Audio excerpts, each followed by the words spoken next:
अखण्डमण्डलाकारं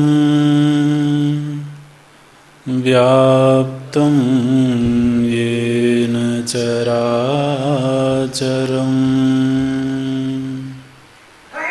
तत्पदं दर्शितं येन तस्मै श्री गुरुवे नमः। अज्ञानतिमिरान्धस्य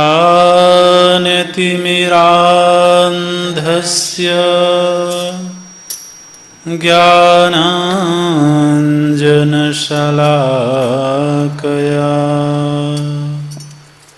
चक्षुरुन्मीलितं येन तस्मै श्री गुरुवे नमः। तस्मै श्री गुरुवे नमः।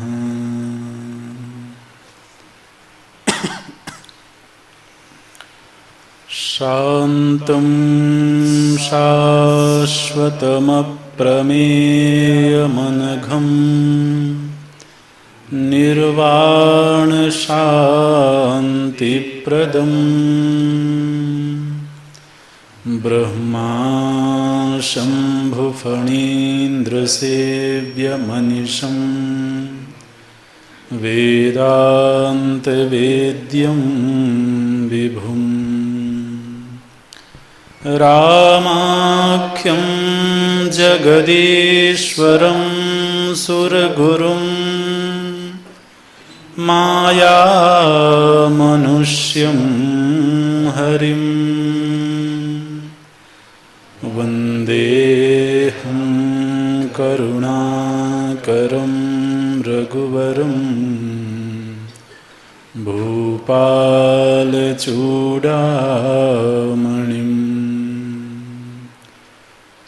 वन्देऽहं करुणाकरं रघुवरं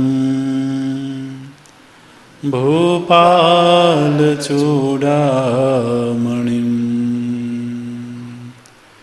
नान्या स्पृहा रघुपते हृदये स्मदीये सत्यं वदामि च भवानखिलान्तरात्मा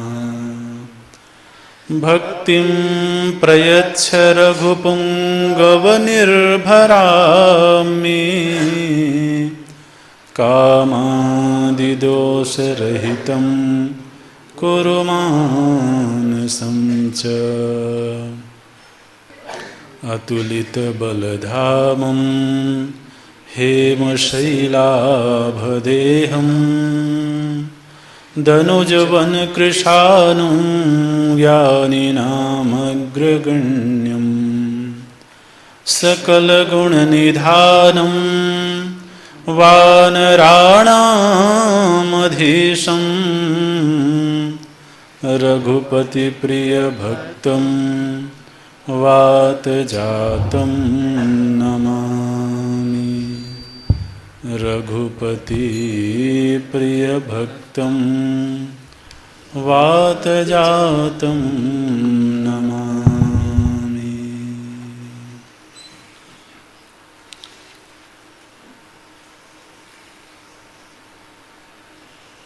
श्री राम जय जय राम।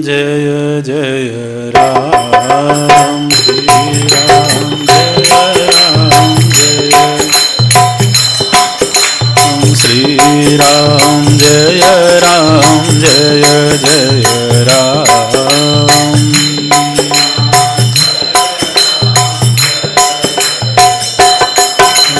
श्री राम जय जय राम। श्री राम जय जय राम।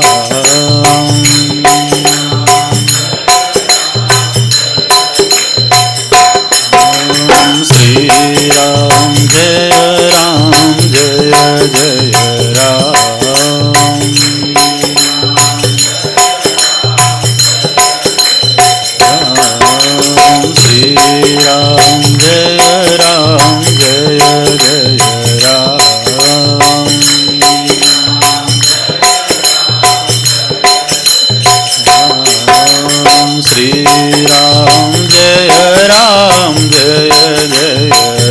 जय राम। श्री राम जय जय राम। श्री राम जय जय राम।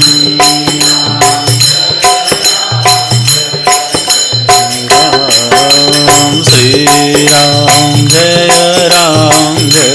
जय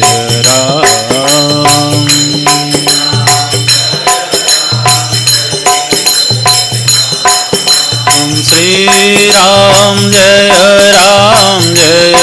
जय राम।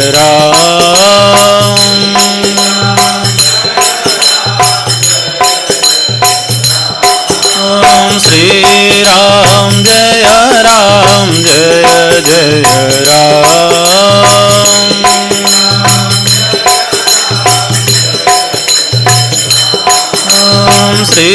राम जय जय राम।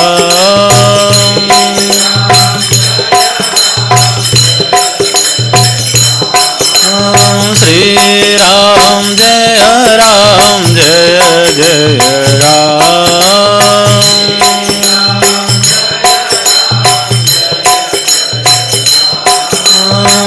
श्री राम जय जय राम।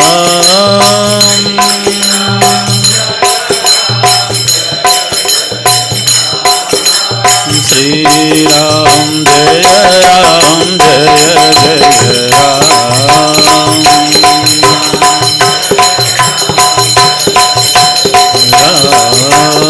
श्री राम जय जय राम।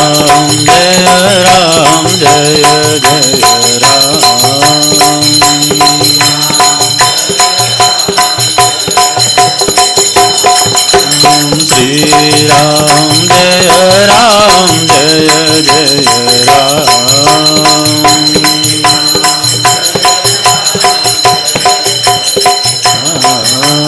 श्री राम जय जय राम।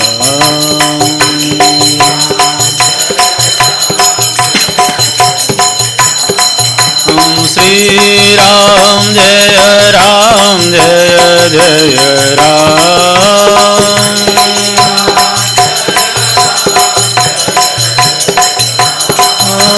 श्री राम जय जय राम। श्री राम जय जय राम।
बोलिए श्यावर रामचंद्र भगवान की, श्री हनुमान जी महाराज की, श्री सद्गुरुनाथ महाराज की।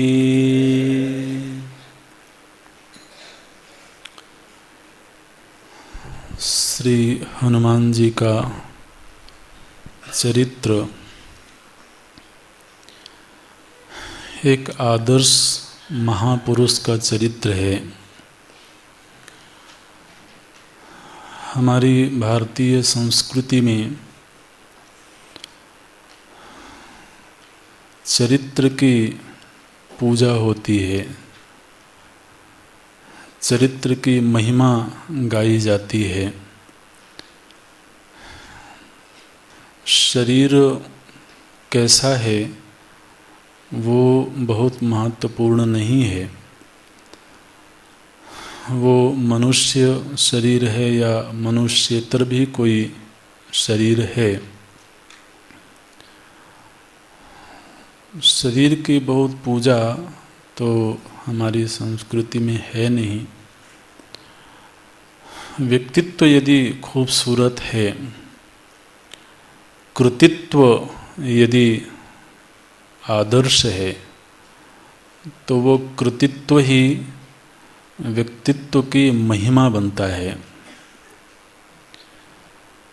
श्री हनुमान जी का जो कृतित्व है, उनके जो कर्म हैं, उनका जो चरित्र है, वो एक आदर्श महापुरुष का चरित्र प्रस्तुत करता है। और यही कारण है कि हमारे शास्त्रों में वर्णित जितने चरित्र हैं तो सदियों से उनकी महिमा गाई जा रही है। हमें उस आचरण के पीछे का जो दार्शनिक पक्ष है, जो आध्यात्मिक पक्ष है, वो दृष्टि अवश्य प्राप्त होनी चाहिए। अन्यथा तो हम सभी जानते हैं कि श्री हनुमान जी लंका में गए, जानकी जी की खोज करने के लिए गए। वहाँ उनको एक कौतुक सूझा और उन्होंने अशोक वाटिका को तहस नहस कर दिया। फिर लंका के वो रावण के दरबार में जाकर के उन्होंने कौतुक किया, पूछ बड़ी हो गई और फिर उसमें आग लगाने के बाद लंका को जला दिया श्री हनुमान जी ने।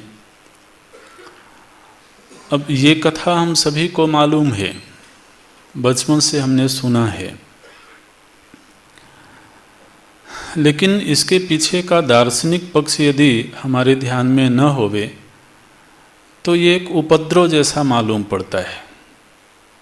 इस कृतित्व में कहीं कोई विशेष बात नहीं दिखाई देती है। लेकिन हमें हमेशा इस बात को ध्यान में रखना होगा कि ये चरित्र सदियों से गाए जा रहे हैं,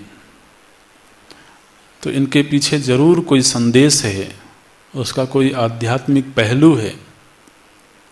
गोस्वामी जी ने ये बात कही है, सप्त प्रबंध सुभग सोपाना ज्ञान नयन निरखत मन माना।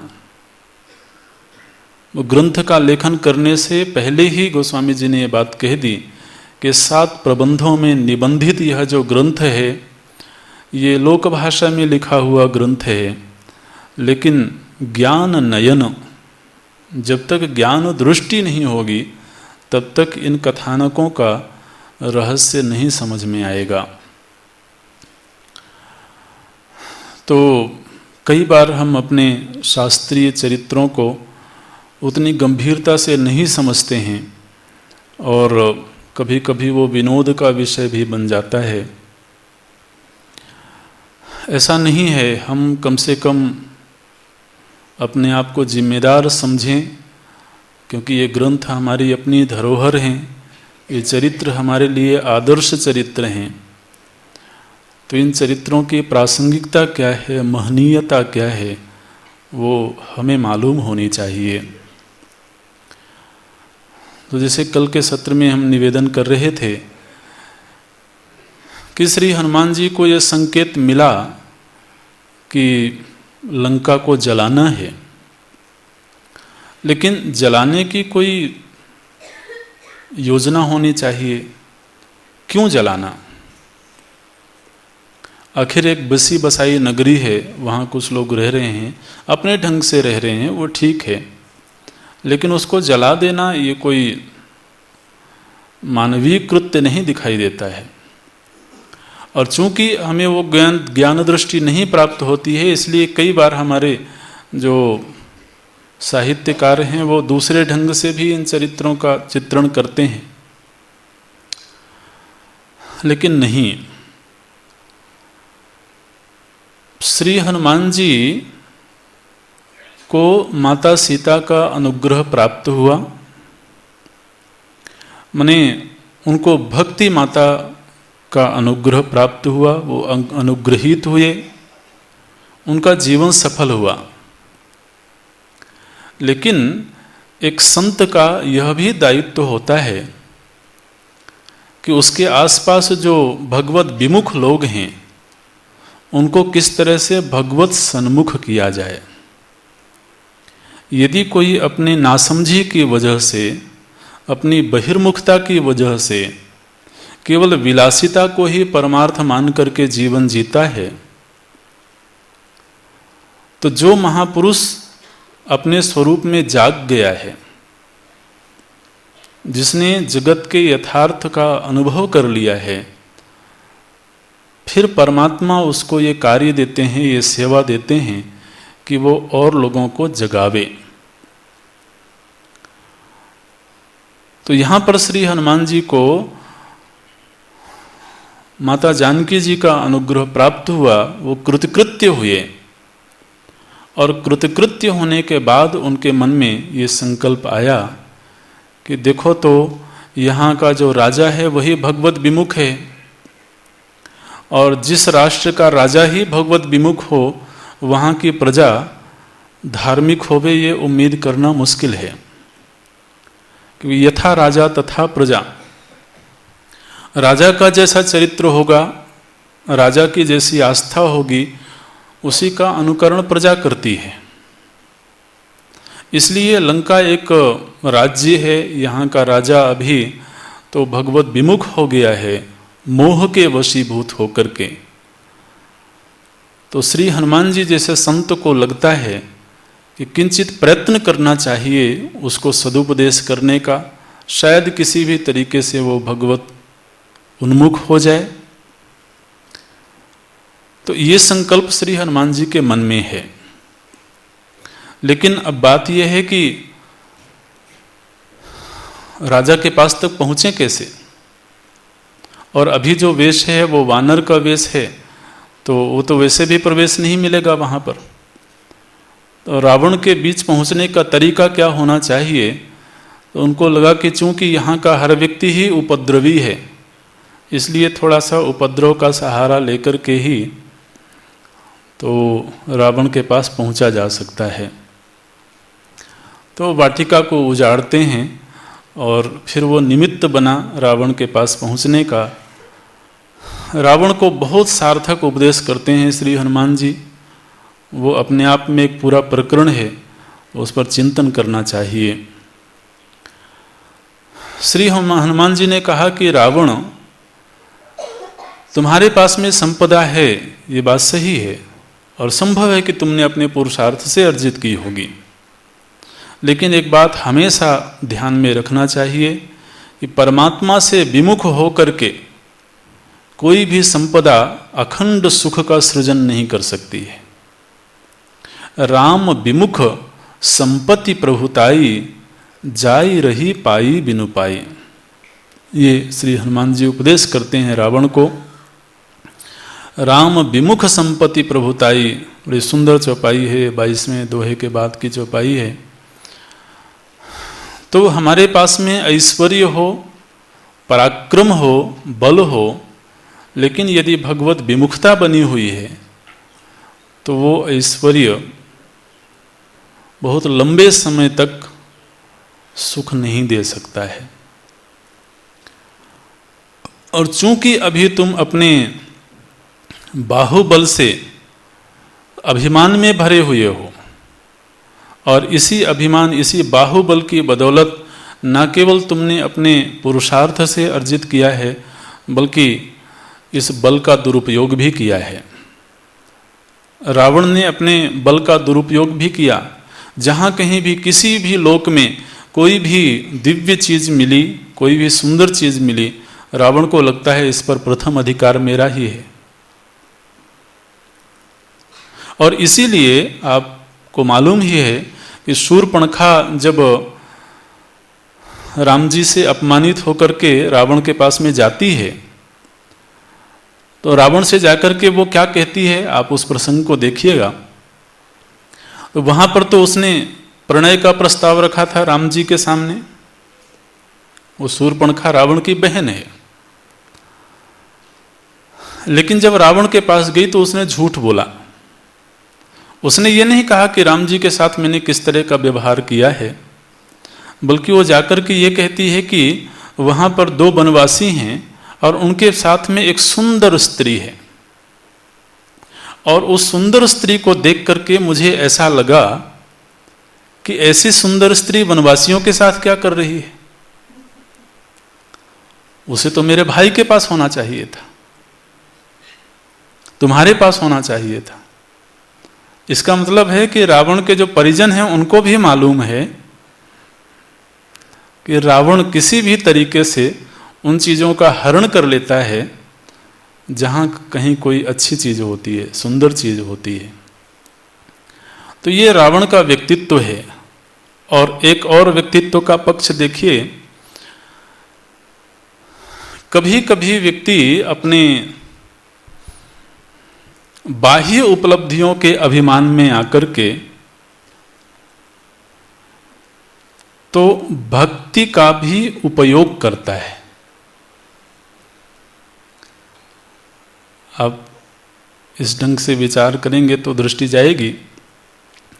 कभी कभी हम जब अपनी बाह्य उपलब्धियों से गौरवान्वित होते हैं तो हमको लगता है कि समाज में कुछ ऐसे भी लोग हैं जो भक्ति को देख करके झुकते हैं, तो हम भक्ति को भी अपने अभिमान के पोषण का सहारा बनाते हैं। तो लोग कहते हैं, तुम जानते हो मैंने घर में एक मंदिर बना रखा है। अच्छा, वहां पुजारी लगाया हुआ है, वो सुबह शाम पुजारी आता है, वहां सुंदरकांड का पाठ होता है, सप्तशती का पाठ होता है। तो मैंने पुजारी लगाया हुआ है, मैंने घर में मंदिर बनाया हुआ है। तो कभी कभी महाराज हम अपने अभिमान को और ऊंचा उठाने के लिए भक्ति को भी अपनी दासी बनाते हैं। वो संभव नहीं है, लेकिन उसका सहारा लेने की कोशिश करते हैं। ऐसा दिखाते हैं कि भक्ति भी मेरे वश में है, मैं जब चाहूं तब तो बड़े बड़े अनुष्ठान करवा सकता हूं, बड़े बड़े यज्ञ करवा सकता हूं, बड़ी बड़ी कथाएं करवा सकता हूं। ये संकेत है रावण का कि रावण जो है वो भक्ति माता को भी अपने वश में रखना चाहता है। लेकिन वो रख नहीं सकता है। हनुमान जी जैसे कोई संत आते हैं जो उसको थोड़ा सा फटकारते भी हैं, ये जो तुम्हारा आचरण है गलत है। महाराज रावण बहुत बड़ा उपासक है, लेकिन उपासना भी उसके लिए सहारा है। किस चीज का? अपने अभिमान के संवर्धन का, अपने अहंकार के पोषण का। तो कभी कभी आध्यात्मिक साधना भी हमारे अहंकार का पोषण करने वाली हो जाती है, और ऐसे अहंकार से पोषित होकर के जब वो धनार्जन करता है, चूंकि वह धन गलत तरीके से अर्जित किया गया है, छीन करके अर्जित किया गया है, इसलिए उस धन का जल जाना ही बेहतर है। अनैतिक तरीके से अर्जित किया हुआ ऐश्वर्य चूंकि उसको भगवान से विमुख बना के रखेगा। गोस्वामी जी ने कहा है धर्म ते विरति। वैराग्य आता है जब धार्मिक जीवन होवे। अधार्मिक जीवन जीने वाला व्यक्ति कभी भी वैराग्य का वर्ण नहीं कर सकता है, और बिना वैराग्य के अध्यात्म की ओर उन्मुखता नहीं हो सकती है। इसलिए अनैतिक तरीके से अर्जित किया हुआ जो ऐश्वर्य है वो संत की दृष्टि से किसी काम का नहीं है, इसलिए उसका जल जाना ही उचित है। इसलिए श्री हनुमान जी ने लंका का दहन किया। उस दहन के पीछे भी कोई कौतुक नहीं है, कोई खेल नहीं है, या रावण को प्रताड़ित करने का कोई भाव नहीं है, बल्कि रावण जिस अनैतिक चीजों के वशीभूत होकर के भगवान के विमुख हो गया, और न केवल भगवान के विमुख हो गया बल्कि भगवान की जो आह्लादनीय शक्ति है उसको अपने वश में रखने का प्रयत्न करता है, उसकी ये जो गलत मान्यता है इसको जलना चाहिए, इस पर चोट लगनी चाहिए।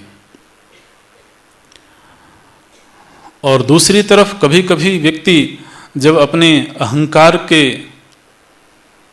वश में होता है तो वो किसी महापुरुष का अपमान करने से भी नहीं चूकता है, किसी संत का अपमान करने से भी नहीं चूकता है। तो रावण ने जब यहाँ पर हनुमान जी का अपमान किया, और जब हनुमान जी ने लंका दहन किया, तो यहाँ पर गोस्वामी जी ने ये बात लिखी, साधु अवज्ञा कर फलु ऐसा।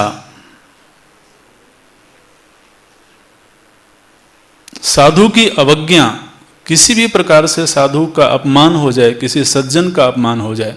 श्री हनुमान जी ने कुछ गलत नहीं किया था, रावण को सदुपदेश देने का ही प्रयत्न किया था, लेकिन रावण ने क्या किया? सदुपदेश को सुनने की बजाय वो उन्हीं को मारने का प्रयत्न करता है, उन्हीं के प्रतिष्ठा को जलाने का प्रयत्न करता है। गोस्वामी जी संकेत करते हैं, साधु अवज्ञा कर फलु ऐसा, जरई नगर अनाथ कर जैसा। आज जब श्री हनुमान जी ने लंका में आग लगाई तो वहां लंका वासियों को ऐसा लगने लगा कि हम अनाथ हो गए हैं, हमारा कोई नाथ ही नहीं, सब इधर उधर भागते हैं बेचारे। ये होता है जीवन में, इसलिए जीवन में हमेशा ही सावधान रहने की जरूरत होती है कि कभी कहीं भी किसी भी तरीके से किसी सज्जन का अपमान ना हो जाए। ये अपमान का परिणाम है। आगे भी आप पढ़ेंगे, इसी सुंदरकांड में ही प्रसंग आता है। जब विभीषण को दुत्कार दिया रावण ने, और विभीषण जब लंका छोड़ करके जाते हैं, उस समय पर फिर से गोस्वामी जी ने बात लिखी, साधु अवज्ञा तुरत भवानी, कर कल्याण अखिल कई हानि। जो साधु की अवज्ञा है ये अखिल की हानि करने का साधन बनती, हेतु बनती है। तो इसलिए हनुमान जी को लगता है कि इस तरह की संपत्ति को जलना चाहिए, और यहाँ के लोगों को लगना चाहिए कि हम जिस मार्ग पर जा रहे हैं वो भलाई का मार्ग नहीं है, वो अनीति का मार्ग है। लंका दहन करके श्री हनुमान जी तो समुद्र में जाकर के कूद जाते हैं, वहाँ अग्नि बुझाते हैं, और फिर माता जानकी जी के सन्मुख उपस्थित होते हैं। माता जानकी जी से जाकर के कहते हैं कि माता अब मुझको आज्ञा दीजिए, मैं वापस श्री रघुनाथ जी के पास जाना चाहता हूँ। पूछ बुझाई खोई श्रम धरि लघु रूप बहोरी, जनक सुता के आगे ठाड़ भयउ कर जोरी। मातु मुहि दीजे कछु चीन्हा, जैसे रघुनायक मुहि दीन्हा। तो आप मुझे कोई पहचान दीजिए, कोई सावधानी दीजिए। जिस तरह से श्री रघुनाथ जी ने तो अंगूठी दी थी, माता जानकी जी चूड़ामणि उतार करके देती हैं। चूड़ामणि उतारी तब दयऊ, हर्ष समेत पवन सुत लयऊ। और अब जब श्री हनुमान जी विदा लेने लगे तो माता जानकी जी दुखी हो गईं।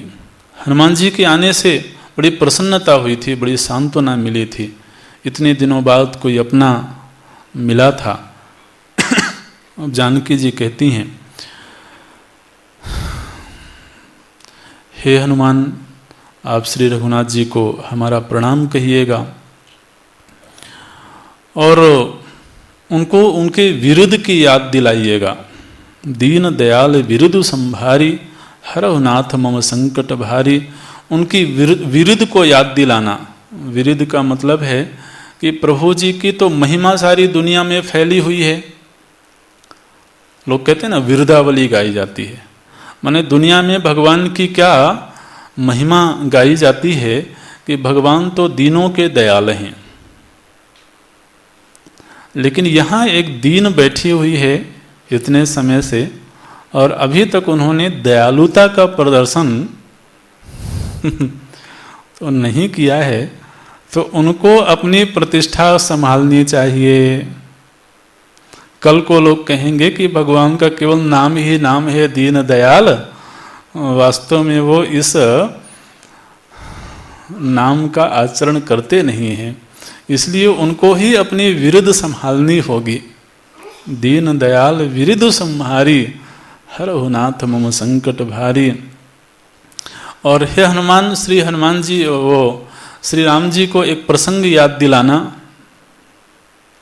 जो प्रसंग केवल हमारे और श्री रघुनाथ जी के बीच ही घटित हुआ था, तीसरे किसी को नहीं मालूम है।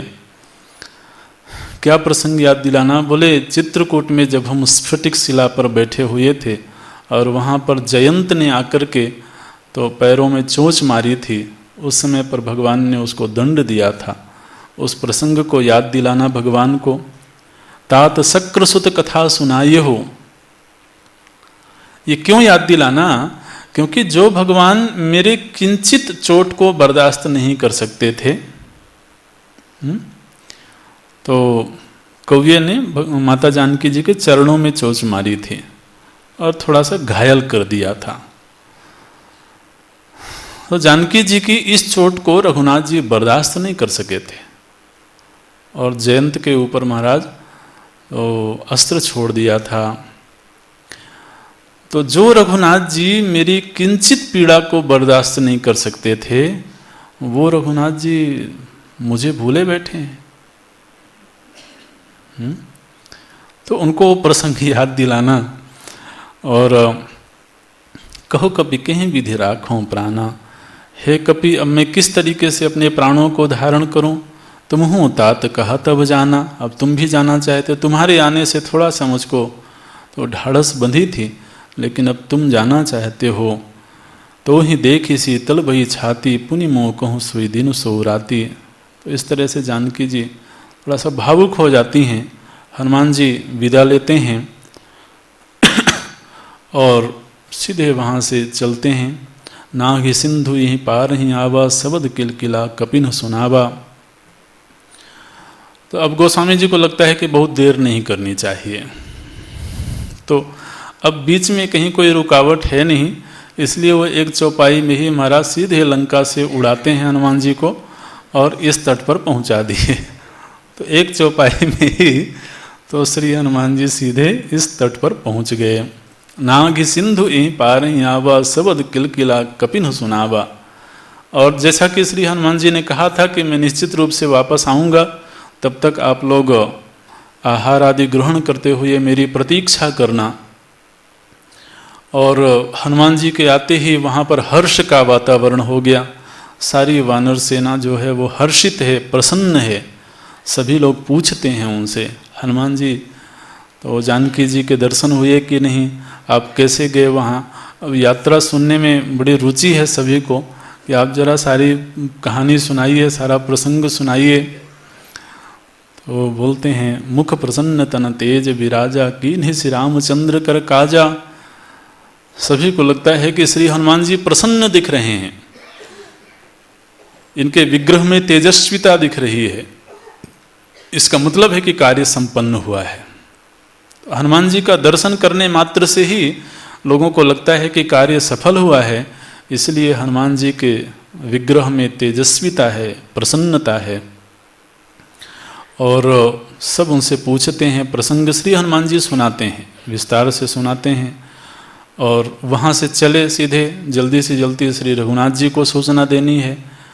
तो वो किष्किंधा आते हैं सभी लोग। वहाँ पर सुग्रीव चूँकि इस समय वहाँ के राजा हैं, और सुग्रीव ने एक सुंदर वाटिका बनाई हुई है, मधुवन बोलते हैं उसको। तो वहाँ पर तरह तरह के फलदार वृक्ष लगे हुए हैं। तो सारी वानरी सेना महाराज आई और सबसे पहले उस मधुवन में सब झपट पड़े एकदम से। तब मधुवन भीतर सब आए, अंगद सम्मत मधुफल खाए। तो चूँकि अंगद वहाँ के युवराज हैं, इसलिए अंगद जी की आज्ञा लेकर के सारी वानरी सेना उस मधुवन में जाती है। और वहाँ जैसे कि वानरों का चरित्र है, तो कुछ तोड़ते भी हैं, कुछ खाते भी हैं, इस तरह से। तो वहाँ पर उस मधुवन को महाराज उजाड़ दिया। ये प्रसन्नता की अभिव्यक्ति है, हर्ष की अभिव्यक्ति है। जाकर के सुग्रीव जी को खबर दी गई कि मधुवन को तो हमारे ही अपने लोगों ने उजाड़ दिया। सुग्रीव जी को ये खबर सुनकर के बुरा नहीं लगा, उनको प्रसन्नता हुई। प्रसन्नता इसलिए हुई कि इनमें से किसी की हिम्मत नहीं थी कि इस वन में प्रवेश करते यदि जानकी जी की खबर नहीं मिलती तो इन्होंने आकर के यहाँ पर हर्ष का प्रदर्शन किया है। इसका मतलब है कि जगत जननी की खबर लेकर के आए हैं। सभी लोग सुग्रीव जी के पास जाते हैं और फिर सुग्रीव जी सभी को लेकर के श्री रघुनाथ जी के पास पहुँचते हैं। श्री रघुनाथ जी प्रवर्षण पर्वत पर हैं, आप जानते हैं। और यहाँ पर सुग्रीव तो किष्किंधा में रह रहे थे। और सभी लोग भगवान के पास जाते हैं। यही विधि मन विचार कर राजा, आई गए कपि सहित समाजा। आई सबनि नावा पद सीसा, मिले उस सबनि अति प्रेम कपीसा। जब श्री रघुनाथ जी के पास आए, राम कपिन जब आवत देखा, किए काजु मन हर्ष विशेखा। फटिक शिला बैठे दो भाई, परे सकल कपि चरण ही जाई। प्रीति सहित सब भेंटे, रघुपति करुणा पुंज। पूछी कुशल नाथ अब, कुशल देखी पद कंज। भगवान बहुत आतुर नहीं हैं कि जल्दी से जल्दी सुनाओ जानकी कैसी हैं। वो सबसे पहले पूछते हैं कि आप लोग कैसे हैं, आप सभी की यात्रा कैसी रही, आप कुशलता से हैं कि नहीं हैं। तो सबसे पहले उनकी परिस्थितियों के विषय में भगवान पूछते हैं, क्योंकि भगवान को भी लगता है कि सभी प्रसन्न चित्त आए हैं। इसका मतलब है जानकी जी की खबर लेकर के आए हैं। और अभी इस समाज में जो सबसे वयोवृद्ध हैं वो जाम्बवंत जी हैं। तो जब श्री रघुनाथ जी ने पूछा कि आप लोग कैसे हैं, तो कौन उत्तर देगा, तो बोले जाम्बवंत जी उत्तर देते हैं श्री रघुनाथ जी को कि हम लोगों की यात्रा कैसी रही, उस यात्रा में क्या क्या घटनाएं घटी हैं और जानकी जी का समाचार किस तरह से प्राप्त हुआ है, वो सारा प्रसंग श्री जाम्बवंती जी सुनाते हैं। हम लोग इन चौपाइयों का पाठ करेंगे। 29वें दोहे के बाद की चौपाइयाँ हैं। जामवंत कह सुनु रघुराया, जामवंत कह सुनु जा पर नाथ करहो तुम दाया।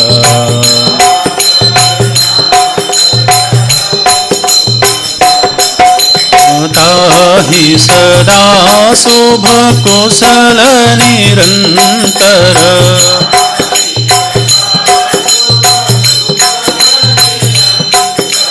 सुर नर मुनि प्रसन्नताओं पर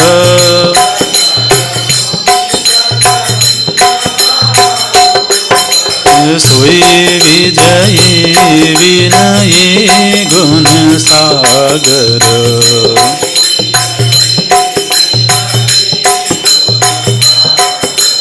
दासु सुजसु त्रैलोक उजागर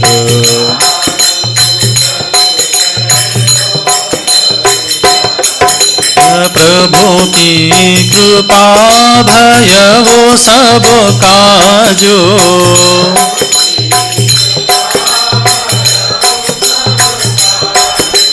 जन्म हमार सुफल भाजो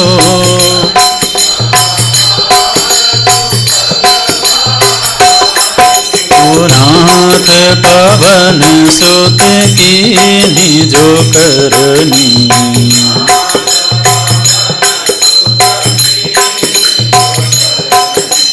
सहस हो मुख न जाई सोबरनी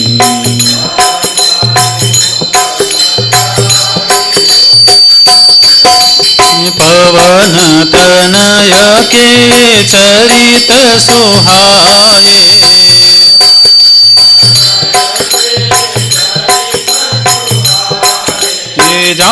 जामवंत रघुपति सुनाए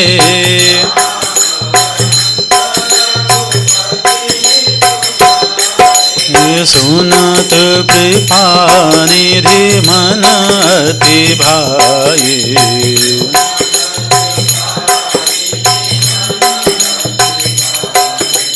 पुनि हनुमान हर्षि लाए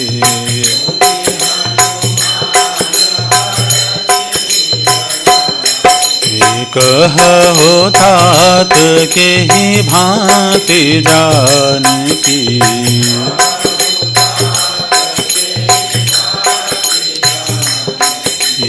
रहती करती रक्षा स्वप्राण की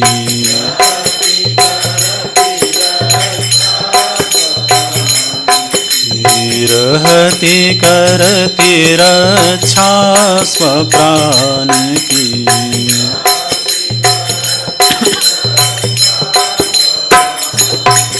नाम पाहरो दिवस निसी ध्यान तुम्हार कपाट लोचन निज पद जंत्रित जाहि प्राण के ही बाट चलत मोहि चूड़ामणि देहि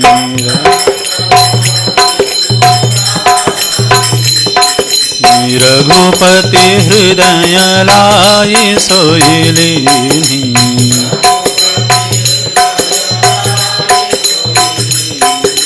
नाथ जोगल लोचन भरी वारी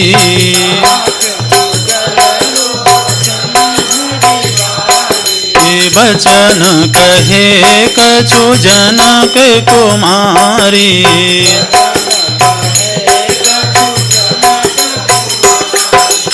अनुज समेत गहे हो प्रभु चरना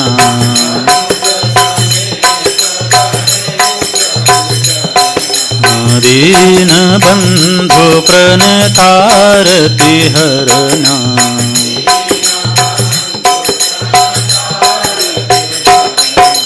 मन क्रम वचन चरण अनुरागी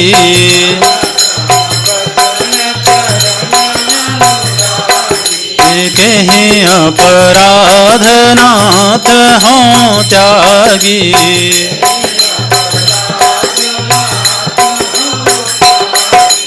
अवगुण एक मोर में माना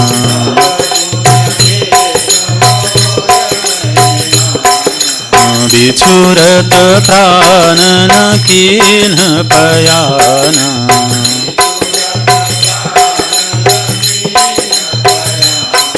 अनाथ सोनयननी को अपराधा।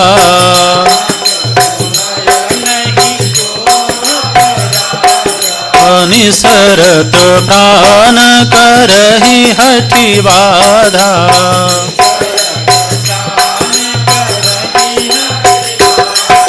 विरह गिनी तनु तूल समीरा।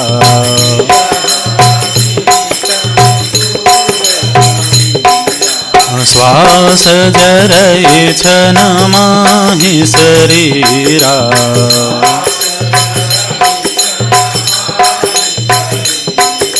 नयन स्रवहि जलो निज हित लागी।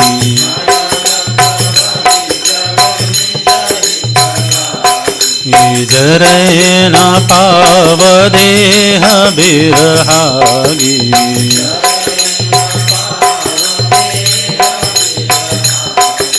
सीता के अति विपति विसारा।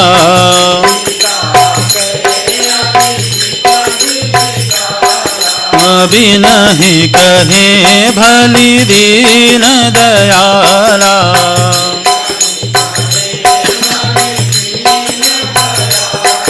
बिनहि कहे भली दीन दयाला।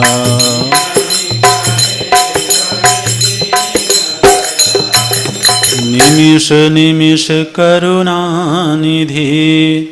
जाहि कल्प समवीति। बेग चलिय प्रभु आनिय। भुजबल खल दल जीति। सुनि सीता दुख प्रभु सुख अयना।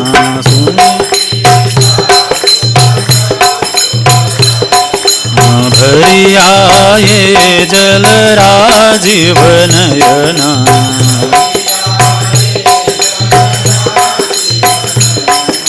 बचन काय मन मम गति जाहि।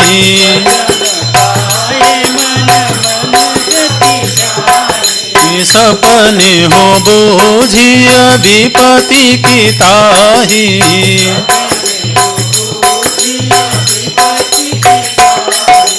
कह हनुमंत विपति प्रभु सोई।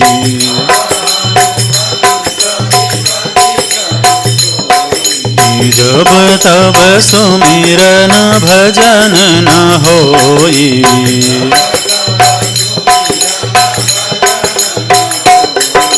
केतिक बात प्रभु जातु धान की।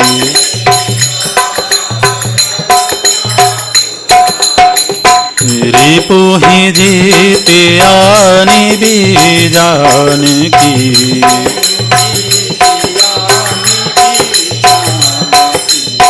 सुनु कपितो ही समान उपकारी।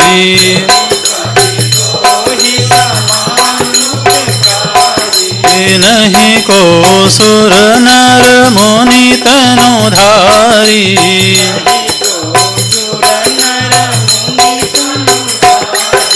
प्रति उपकार करो का तोरा।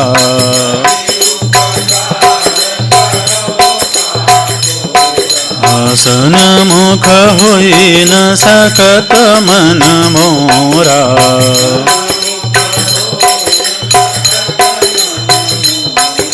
सुनो सुत तो ही ओरी न मैं नाही।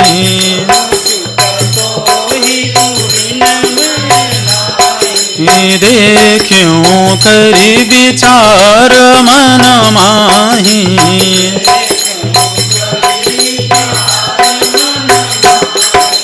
पुनि पुनि खपि चितब सुर त्राता।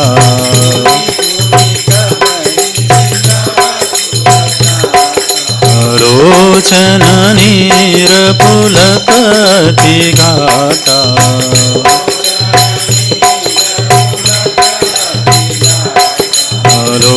लोचन नीर पुलकति गाता।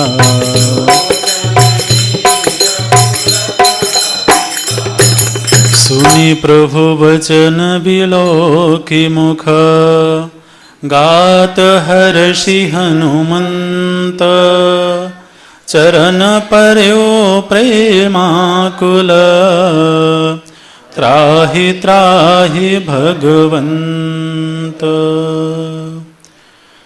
बार बार प्रभु चाहे उठावा, बार बार प्रभु प्रेम मगन तेहि उठब न भावा।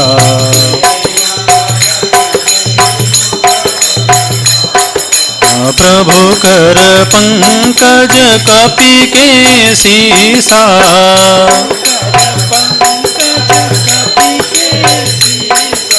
सुमिरि सुदशा मगन गौरीसा।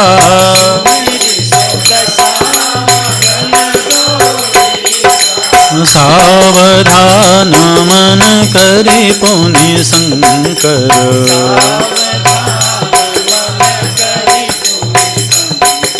लागे कहन कथा अति सुंदर।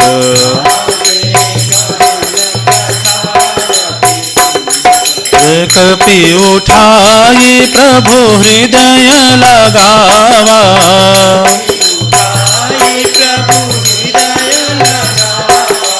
कर गही परम निकट बैठावा।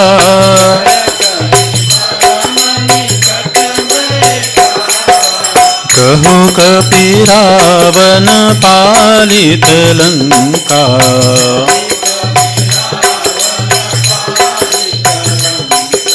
केहि विधि दहे वो दुर्गति बंका।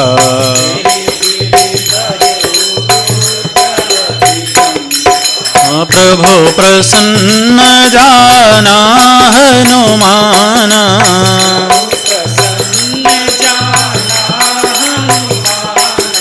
बोला वचन विगत अभिमाना।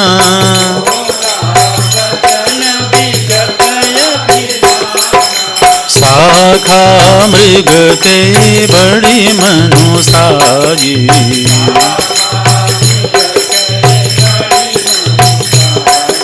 शाखा ते शाखा पर जाई।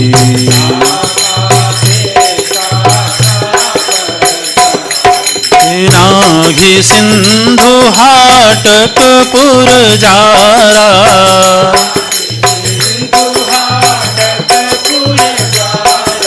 निशिचर गण बधि विपिन उजारा।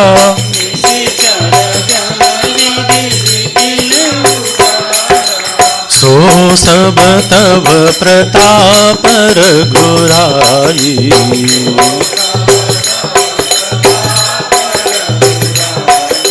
सो सब तब प्रताप रघुराई।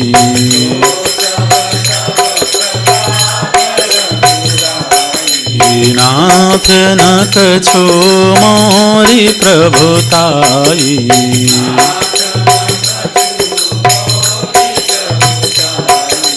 नाथ न कछु मोरी प्रभुताई।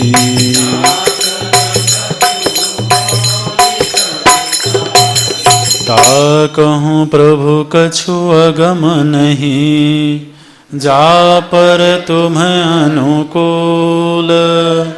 तब प्रभाव बड़वान लही, जारि सकई खल तूल।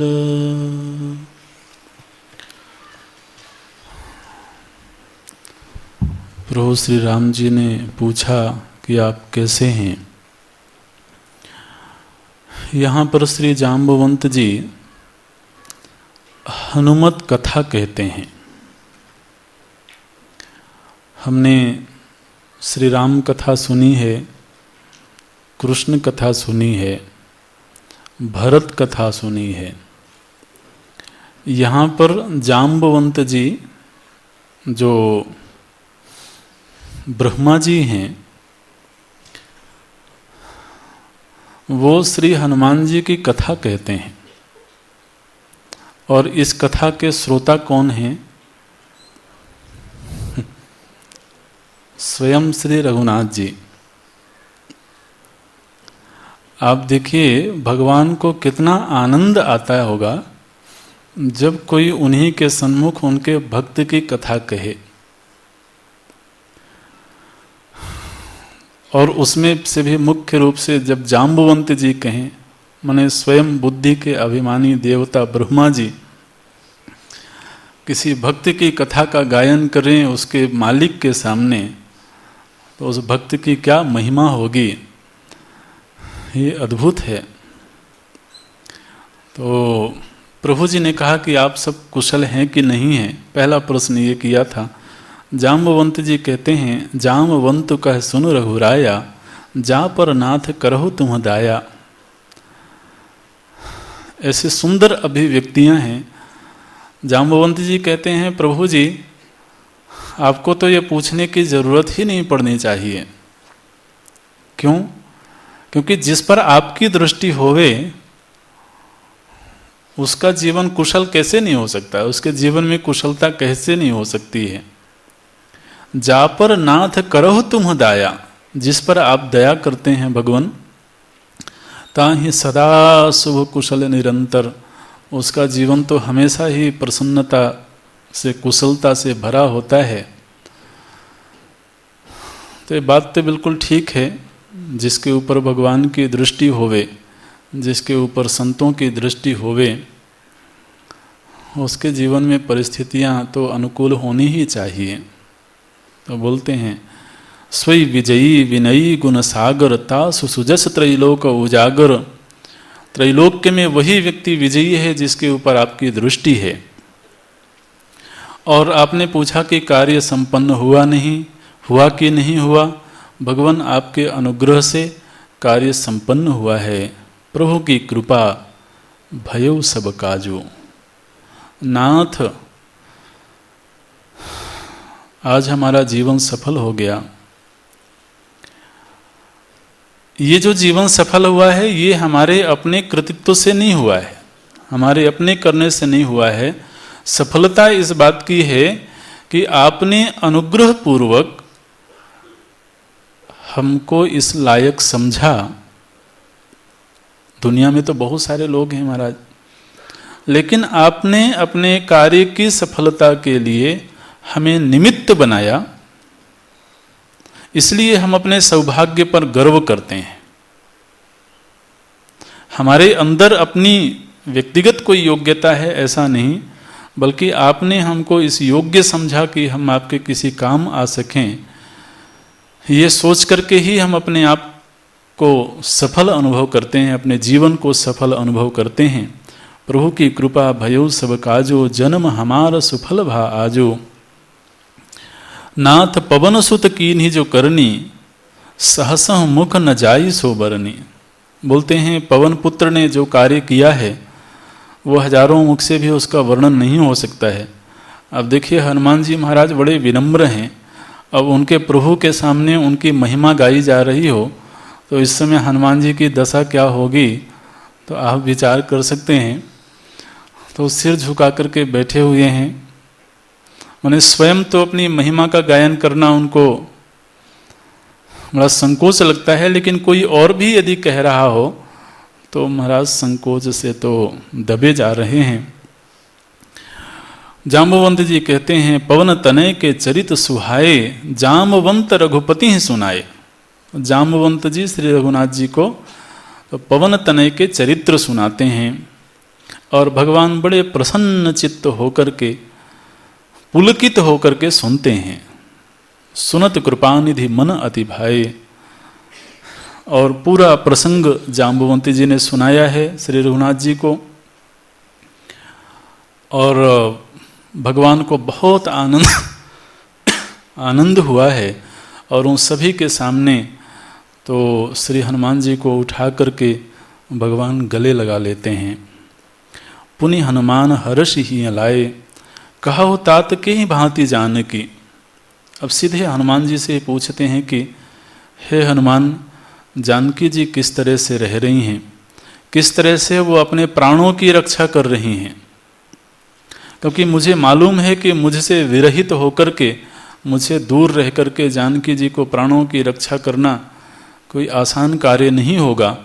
इसलिए वो अभी भी सशरीर हैं, तो उन्होंने कौन सा तरीका अपनाया है अपने प्राणों की सुरक्षा का।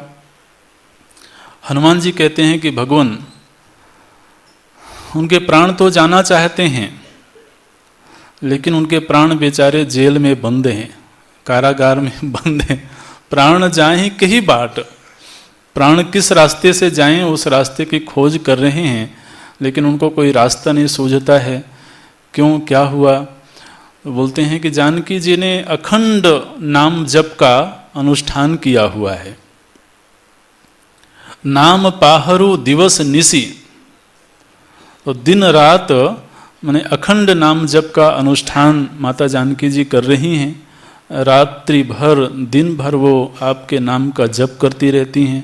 और ये जो नाम है, ये महाराज उन प्राणों की पहरादारी करता है कि जब तक नाम जप चलता रहेगा तब तक प्राण जा नहीं सकते हैं। इसलिए नाम पाहरू दिवस निसी, तो पहरेदारी तो कर रहा है आपका मधुर नाम। और दरवाजे बंद हो रखे हैं। दरवाजे क्या हैं? बोलते हैं ध्यान तुम्हार कपाट। और जानकी जी का जो चित्त है वो निरंतर आपकी स्मृति में रमता है।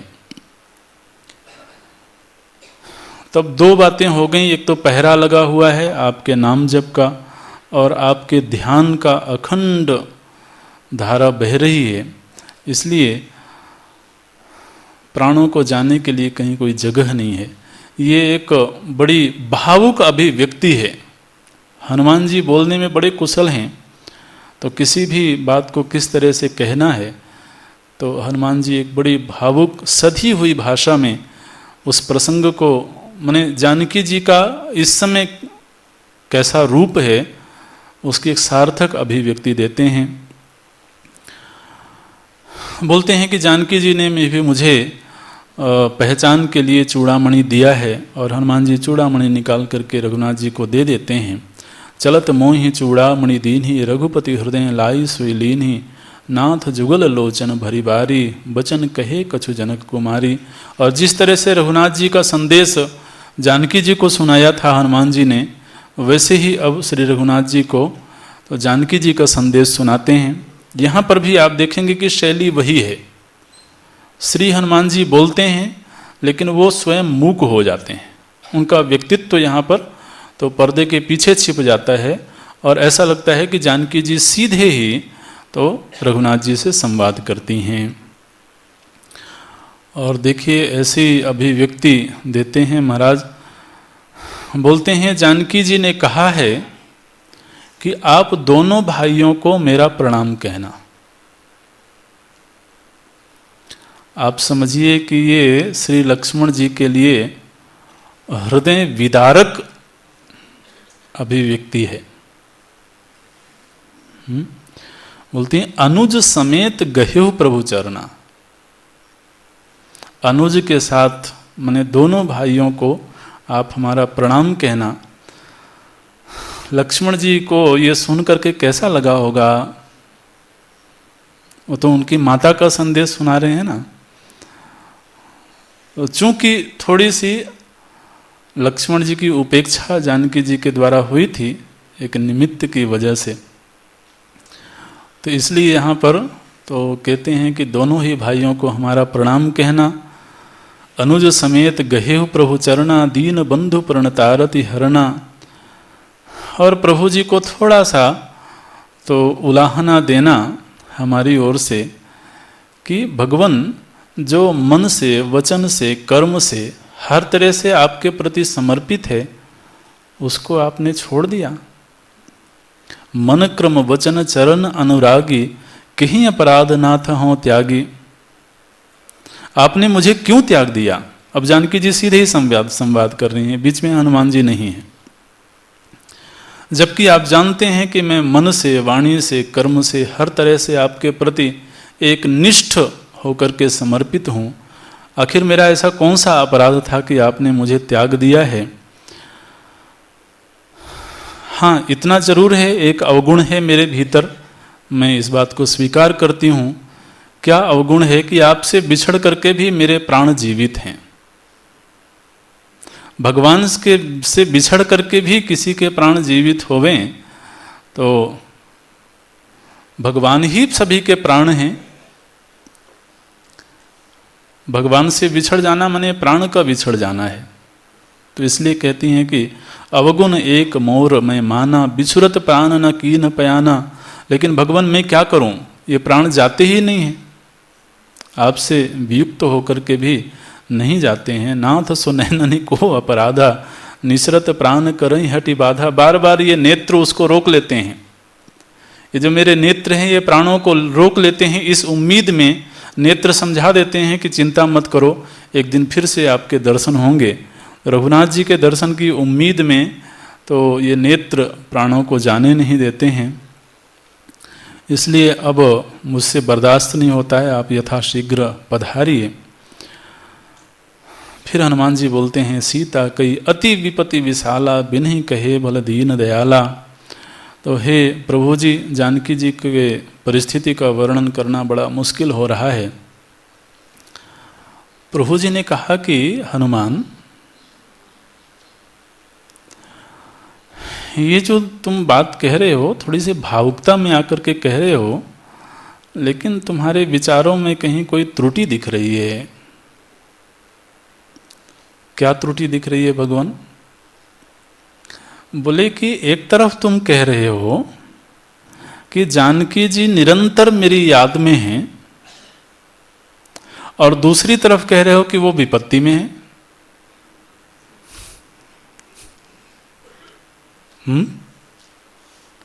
मैंने कोई यदि भगवत स्मृति में होवे तो विपत्ति में कैसे हो सकता है? हनुमान जी ने कहा कि हाँ भगवान बिल्कुल सही, भावुकता में आकर के मैं बात कह गया, लेकिन अब मैं अपने वाणी को सुधारता हूं। तो यहाँ पर श्री हनुमान जी अपने वक्तव्य को थोड़ा सा परिमार्जित करते हैं, क्योंकि हनुमान जी ने पहले कहा था सीता कई अति विपत्ति विशाला, और अभी अभी वर्णन कर रहे थे कि वो भगवत स्मृति में ही जी रही हैं। तो फिर विपत्ति किधर है? लगता है कि विपत्ति की परिभाषा आप ढंग से समझ नहीं पाए हो। श्री हनुमान जी कहते हैं कि नहीं, अब समझ में आ गई। तो बोलते हैं, कह हनुमंती विपत्ति प्रभु सोई, जब तब सुमिरन भजन न होई।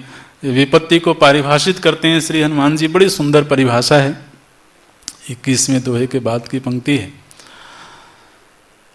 तो बोलते हैं बिल्कुल सही है, जीव के जीवन में विपत्ति की वही घड़ी होती है जिस समय वो भगवान को भुला करके जीवन जीता है। ये संपत्ति और विपत्ति की तो शास्त्रीय परिभाषा है। कह हनुमंत विपत्ति प्रभु सोई, जब तब सुमिरन। जब आपका स्मरण नहीं होवे, जब आपको भुला दिया जाए, तभी विपत्ति की घड़ी होती है।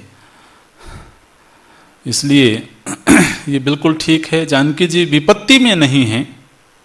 अपने वाणी को हम वापस लेते हैं, विपत्ति में नहीं हैं, लेकिन विरह का कष्ट है, विरह की वेदना है, ये जरूर है।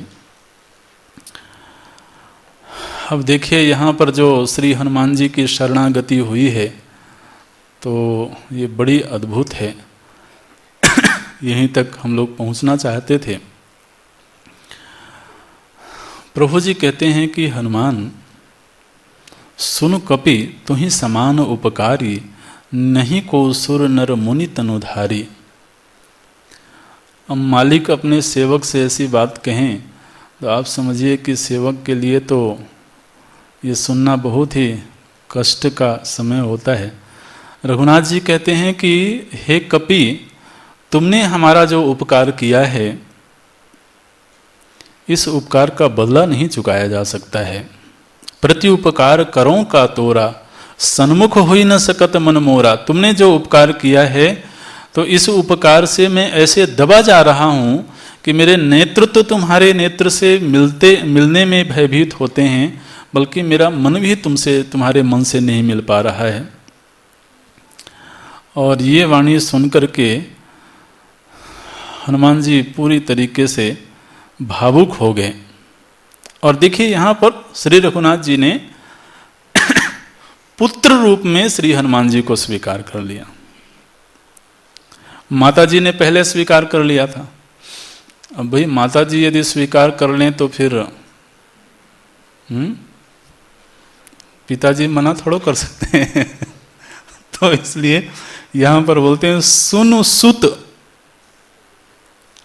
ये है शरणागति की सिद्धि। यहां पर श्री हनुमान जी की शरणागति सिद्ध हो गई, जबकि स्वयं परमात्मा अपने पुत्र के रूप में तो स्वीकार कर लें। भगवान बोलते हैं सुनु सुत तो ही उऋण में नाही, देखूं करी विचार मन माही। मैं विचार करके देखता हूं तो ऐसा लगता नहीं कि मैं तुम्हारे किए हुए उपकार का कोई बदला चुका सकता हूं। भगवान की इस वाणी को सुनकर के श्री हनुमान जी ऐसे विह्वल हुए, रोने लगे महाराज, और भगवान के चरणों में गिर गए। सुनि प्रभु वचन बिलो की मुख गात हर्षि हनुमंत, चरण परिव प्रेमाकुल त्राहि त्राहि भगवंत। हनुमान जी कहते हैं कि भगवान यदि आप ऐसी बात कहेंगे तो मैं और किसके पास जाऊंगा? ये जो कुछ भी हुआ है मैंने किधर किया है? आप मुझे बड़प्पन दे रहे हो, और इस तरीके से बड़प्पन दे रहे हो कि अपने आप को ऋणी अनुभव कर रहे हो। ये बड़ों का ऐसा ही स्वभाव होता है। वो हमसे कुछ कार्य करवा लेते हैं शक्ति दे करके, और फिर बड़प्पन भी दे देते हैं। अपने आप को ऋणी होने का तो के वचन कहते हैं। तो श्री हनुमान जी चरण पकड़ लेते हैं, पैरों में गिर गए भगवान के, और बोलते हैं कि भगवान आप ऐसे मत बोलिए, मैंने तो कुछ भी नहीं किया है। जो कुछ भी हुआ है वो आपके अनुग्रह से हुआ है। आपने ही सेवा कार्य दिया था, आपने ही सामर्थ्य दी। आखिर हमारी क्या सामर्थ्य थी जब हम वन में भटक गए थे, भूख प्यास से हमारा पूरा दल परेशान हो गया था, वहां स्वयं प्रभा जी बैठी हुई थी। वह आपके अनुग्रह का प्रमाण है। जब हम समुद्र के तट पर पहुंचे, वहां पर हमें आगे कोई रास्ता नहीं दिखाई देता था, वहां संपाति हमारी प्रतीक्षा में बैठे थे। मैं कैसे कहूं कि यह सब हमने किया है? जब हम लंका के तट पर गए, वहां पर वो जो लंका की ही सुरक्षा में बैठी हुई थी, उसने ही लंका के भीतर प्रविष्ट होने का उपाय बता दिया।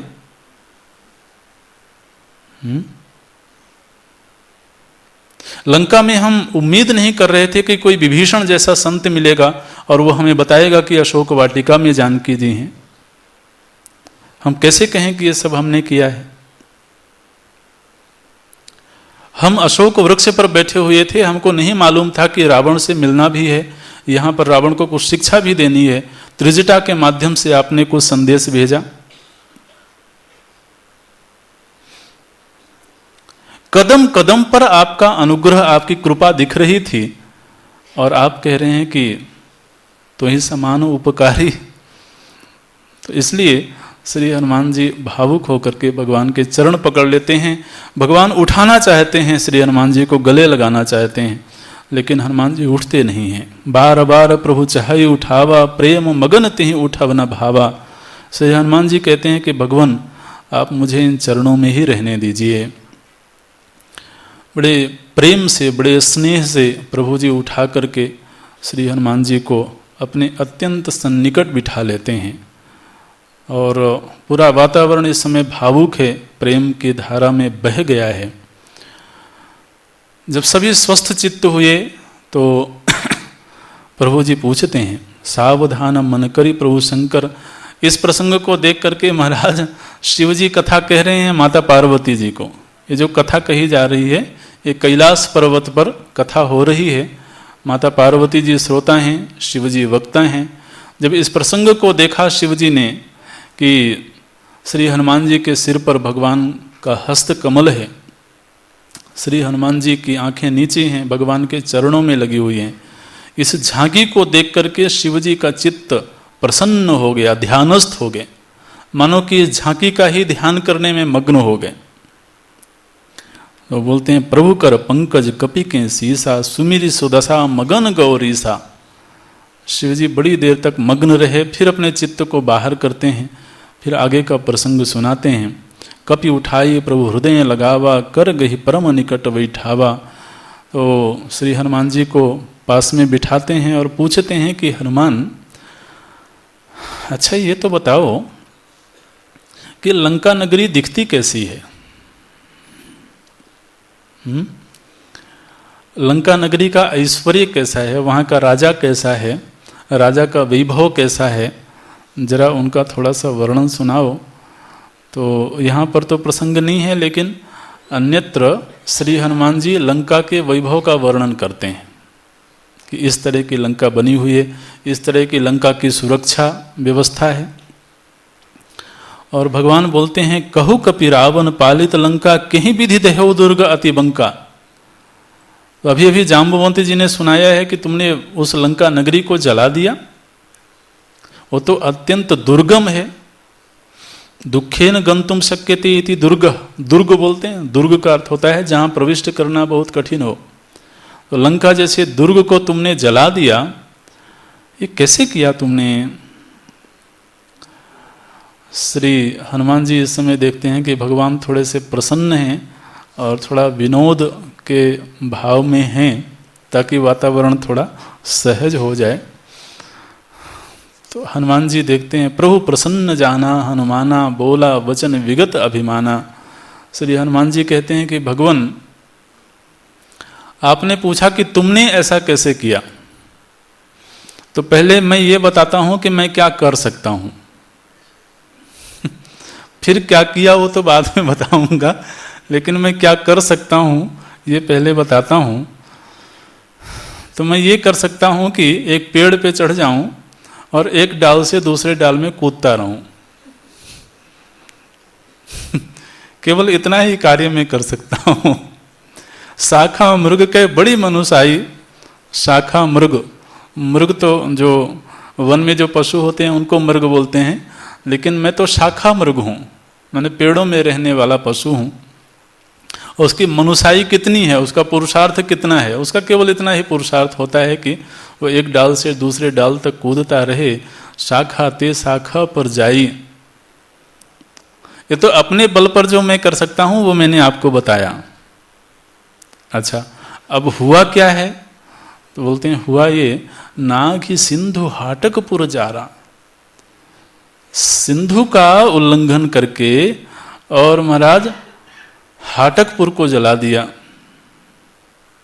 हाटकपुर माने सोने का नगर। गोस्वामी जी अपने ढंग से अनुवाद करते रहते हैं। तो हमने हाटकपुर को जला दिया गया। निशिचर गण बधि विपिन उजारा, और निशाचरों के समूह को मार करके और वहां के वन को उजाड़ दिया। किसने उजाड़ दिया? इस शाखा मृग ने। बोले नहीं नहीं, ये सब तो आपने किया है प्रभु जी, मुझे निमित्त बनाया है, लेकिन किया आपने है। सो सब तब प्रताप रघुराई। हे रघुनाथ जी, ये कार्य हुआ है, इस कार्य को मैं मना नहीं करता हूं। जो कार्य मेरे निमित्त से हुआ है, अवश्य में हुआ है, मैं उसको स्वीकार करता हूं, लेकिन ये आपके प्रताप से हुआ है, आपके बल से हुआ है। सो सब तब प्रताप रघुराई, नाथ न कछु मोरी प्रभुताई। यहाँ मेरी कोई प्रभुता नहीं है, और आपका अनुग्रह जिसके ऊपर होवे वो क्या नहीं कर सकता है। ताकहूँ प्रभु कछु अगम नहीं, जा पर तुम अनुकूल, तब प्रताप बड़वान लही, जारि सखई खलुतूल। और फिर आगे बोलते हैं, नाथ भगति अति सुखदायिनी, देहु कृपा करी अनपायनी। तो यहाँ पर एक कार्य सिद्धि हुई है, एक तरह से साधना की सफलता हुई है। और साधन सफल होने पर श्री हनुमान जी संकेत करते हैं कि साधना में भी वही सफल होता है जिसके साथ भगवान का अनुग्रह होता है। कोई केवल अपने बरपल साधना में सफल नहीं होता है। तो यहाँ पर मेरी साधना सफल हुई है और कृपा करके आप मुझको अपनी अनपायनी भक्ति दे दीजिए। नाथ भगति अति सुखदायनी, देहु कृपा करी अनपायनी। सुनि प्रभु परम सरल कपिवानी, एव मस्तु तब कहु भवानी। भगवान के द्वारा उनको पराभक्ति की प्राप्ति होती है और यहाँ पर परम सिद्धि की प्राप्ति श्री हनुमान जी को हो गई, भगवत प्राप्ति हो गई। और इस पूरे प्रसंग पर श्री गोस्वामी जी फलश्रुति सुनाते हैं। फलश्रुति जहाँ कहीं भी शास्त्र में आती है वो इस बात का संकेत करती है कि ये पूरा एक स्वतंत्र प्रसंग था, एक स्वतंत्र तो कथा थी। इसलिए यहाँ पर ये जब प्रसंग पूरा हुआ तो गोस्वामी जी फलश्रुति लिखते हैं। उमा राम सुभाव जिहि जाना, ताहि भजन तजि भावन आना। यह संवाद जासु उर आवा। ये श्री हनुमान जी की यात्रा का संवाद, इस यात्रा का प्रसंग और कब कब कैसे कैसे संवाद हुए हैं, चाहे वो हनुमान जी का जानकी जी के साथ संवाद हो, चाहे रावण के साथ संवाद हो और यहाँ श्री रघुनाथ जी के साथ संवाद हो, इस सारी यात्रा का प्रकरण और विविध संवाद जिसके चित्त में प्रकट हो जाते हैं, जो इसमें रमण करता है, निश्चित रूप से उसको भगवान के चरणों में भक्ति की प्राप्ति होती है। यह संवाद जासु उर आवा, रघुपति चरण भगति सोई पावा। उसको भगवान के श्री चरणों में भक्ति की प्राप्ति होती है। तो इस तरह से ये एक प्रसंग यहाँ पर पूरा होता है। श्री हनुमान जी की जीवन यात्रा को थोड़ा एक साधक की जीवन यात्रा की दृष्टि से देखना चाहिए और एक महापुरुष का चरित्र कैसा होता है, व्यक्तित्व कैसा होता है, समाज के प्रति उनकी दृष्टि क्या होती है, स्वयं की साधना के प्रति क्या दृष्टि होती है, वो श्री हनुमत चरित्र से हमको देखने को मिलता है। वो एक सद्गुरु की तरह से हमको अपने चरित्र के द्वारा प्रेरित करते हैं। तो हम सभी का मार्गदर्शक बने, ऐसी हम प्रार्थना करते हैं। यहाँ पर ये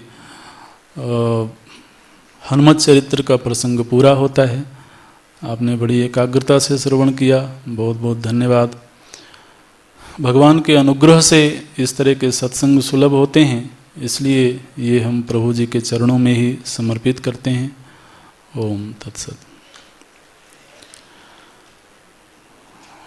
ओम पूर्णमदः पूर्णमिदं पूर्णात् पूर्णमुदच्यते पूर्णस्य पूर्णमादाय पूर्णमेवावशिष्यते। ओम शांति शांति शांति। हरि ओम श्री गुरुभ्यो नमः। हरि ओम।